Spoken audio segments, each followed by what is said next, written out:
নমো ভগবতে বাসুদেবায়। আমার প্রিয় দর্শক বন্ধুকে আমার আন্তরিক অভিনন্দন, শুভেচ্ছা ও ভালোবাসা জানাই।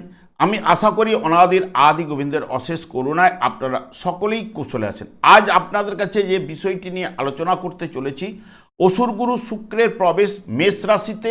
এখানে 26শে এপ্রিল থেকে 19শে এপ্রিল পর্যন্ত মেষ রাশিতে অবস্থান করবে এবং এই মেষ রাশিটি 3টি নক্ষত্রের মাধ্যমে রাশিটি অতিক্রান্ত করবে।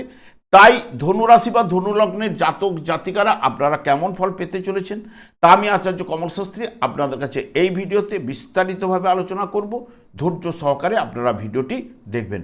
এমনিতেই শুক্র প্রেমের কারক গ্রহ, যেটা প্রেম, বিলাসিতা, অর্থ, সৌন্দর্য, বিবাহ এবং ইহলোকের যাবতীয় সুখ এবং শৌখিনতা, সুমিষ্ট ব্যবহার এবং যানবাহন, আরামপ্রিয়তা, শিল্পকলা, ভালোবাসা, ইন্দ্রিয় সুখের প্রতি তীব্র আগ্রহ এই জায়গায় কিন্তু নির্দেশ করে।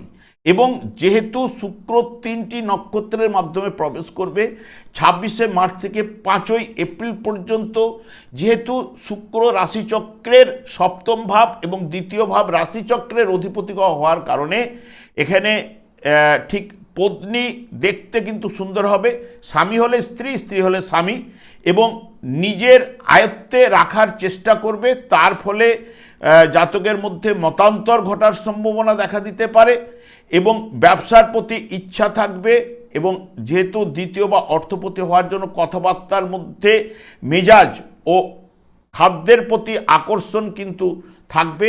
যেহেতু মঙ্গলের ঘরে কেতুর নক্ষত্রে যেহেতু অবস্থান করবে শুক্র, সামান্য কারণে ভাই বোনের সঙ্গে মতান্তর ঘটার সম্ভাবনা। ঠিক 6 এপ্রিল থেকে 16 এপ্রিল পর্যন্ত যখনই নিজের নক্ষত্রে ভরণী নক্ষত্রে যখন শুক্র প্রবেশ করবে, জাতক জাতিকাদের মধ্যে একটা শৌখিনতা বাড়বে, খাবার প্রতি একটা আকর্ষণ এবং স্বামী বা পত্নীকে দেখতে সুন্দর হবে, ব্যবসায় উন্নতি করবে, যানবাহনের যোগ সৃষ্টি করবে। কিভাবে আয় বাড়ানো যায় তা সব সময় একটা চিন্তা মাথার মধ্যে ঘুরপাক খাবে। তবে পারিবারিক আনন্দ এবং সাংসারিক দক্ষতা এবং স্ত্রীকে মর্যাদা দেবে। ঠিক যখনই এই শুক্র কৃত্তিকা নক্ষত্রে প্রবেশ করবে 17 এপ্রিল থেকে 19শে এপ্রিল পর্যন্ত, জাতক জাতিকাদের মধ্যে খেলাধুলার প্রতি আকর্ষণ বাড়বে। কারণ যেহেতু রাশিচক্রের পঞ্চম ভাব অর্থাৎ সিংহ রাশির অধিপতি গ্রহ রবি, এবং সেই কারণে এবং কথাবার্তার মধ্যে একটা বলিষ্ঠ ভাব, প্রেমের পূজারী হবেন এবং সাহসিকতার সঙ্গে আপনি প্রণয় করবেন। শৌখিন জাতীয় ব্যবসা থেকে আয় কিন্তু আপনার ঘটবে এবং চাকরিতে শুভযোগ, সুনাম অর্জন কিন্তু আপনি করবেনই।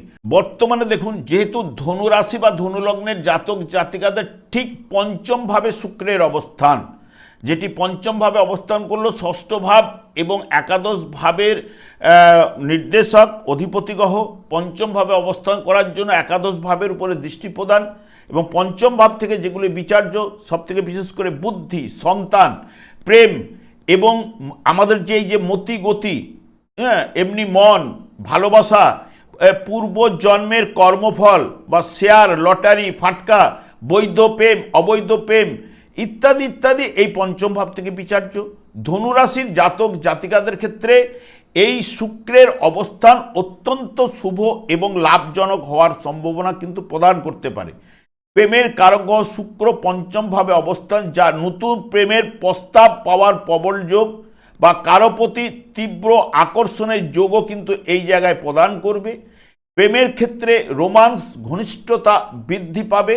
যারা সন্তান নেওয়ার চেষ্টা করছেন বা পরিকল্পনা করছেন তাদের জন্য এই সময়টা কিন্তু শুভ হবে। আর্থিক লাভের যোগ এবং আটকে থাকা অর্থ আপনি ফেরত পেতে পারেন। পরিবারে পিতা ও মাতার কাছ থেকে আপনি আর্থিক সাহায্য লাভ কিন্তু ঘটতে পারে এবং বিনোদন বা সৃজনশীলতা কাজে বা মিডিয়া লাইনে যারা রয়েছেন বা ওই পেশাতে যারা যুক্ত ব্যক্তিগণ জনপ্রিয়তা লাভ ঘটবে এই বর্তমান সময়ে। এবং শুক্র এখানে আপনাদের পঞ্চমভাবে অবস্থান করার জন্য বুদ্ধিমত্তার বিকাশ কিন্তু ঘটাবে। শিক্ষার্থীদের পড়াশোনার একাগ্রতা ও আত্মবিশ্বাসকে বাড়িয়ে তুলবে। কর্মক্ষেত্রে নতুনভাবে ডিল বা চুক্তি হওয়ার সম্ভাবনা এনে দেবে। সামগ্রিকভাবে ভালো স্বাস্থ্য এই জায়গায় কিন্তু প্রদান করবে।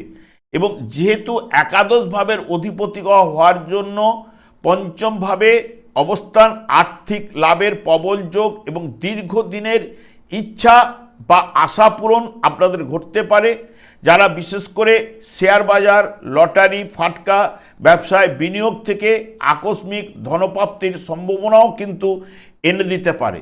যেহেতু একাদশ ভাবের অধিপতি গ্রহ হওয়ার কারণে বড় ভাই বা বন্ধুদের কাছ থেকে আপনি বিশেষ সাহায্য পেতে পারেন বা প্রতিযোগিতামূলক পরীক্ষার ক্ষেত্রে আপনাকে জয়ী করতে সাহায্য কিন্তু করবে এই শুক্র। আর আমি দীর্ঘায়িত না করে, আমি আচার্য কমল শাস্ত্রী প্রত্যেক বুধবার এবং শুক্রবার সন্ধ্যা 8:30 এই ইউটিউব চ্যানেলে লাইভ অনুষ্ঠানে উপস্থিত হই। ঠিক ওই সময় আমাকে ফোন করলে আপনারা নিজেদের ভাগ্য বিষয়ে জানতে পারবেন।